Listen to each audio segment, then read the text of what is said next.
Hi everybody, I'm Chris Smith with Layton Construction. By the shirt and tie, I really don't look like a construction guy now, do I? But it's for us. We do many of these ribbon cuttings, groundbreakings and different events. It's time for us to recognize the men and women that worked on this project. I'd like to recognize from our team Mike Daniels, Brian McBeth, Doug Brown, Dan and Lee Thackeray, Tyler Ferrara, and the two girls that keep us going, Callie and Michelle, for their hard work on this project.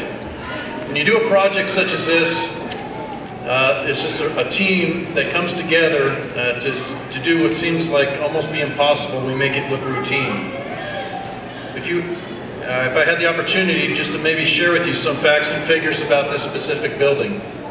One of the things that we're most proud about is our subcontractors and the many workmen that worked on this project. We estimate that there are over 500,000 man-hours that went into building this facility, somewhere between 500,000 and 600,000 hours to put together all the stone, the block, the steel, the pool facility. There are over 8,800 cubic yards of concrete. What does that mean? That's about 900 concrete trucks that came to this site to deliver concrete for the facility today.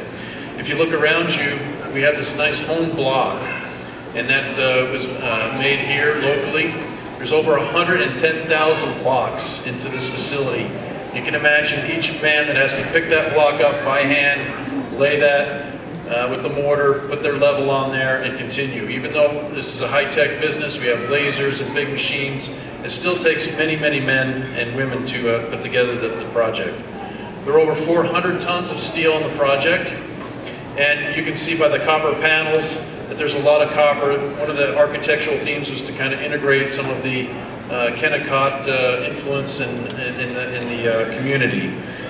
About 40,000 square feet of copper sheets. By my calculation, that's about 2.5 million pennies, if you were to melt down that many pennies to put into this facility.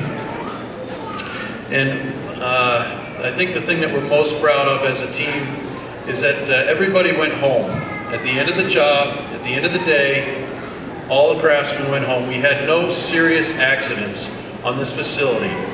As I talked to our team, I asked what was the most serious accident that you can remember. They really had to kind of scratch their head and think, gosh, I can't remember really anybody getting hurt. And then one of our engineers said, well, there was an electrician.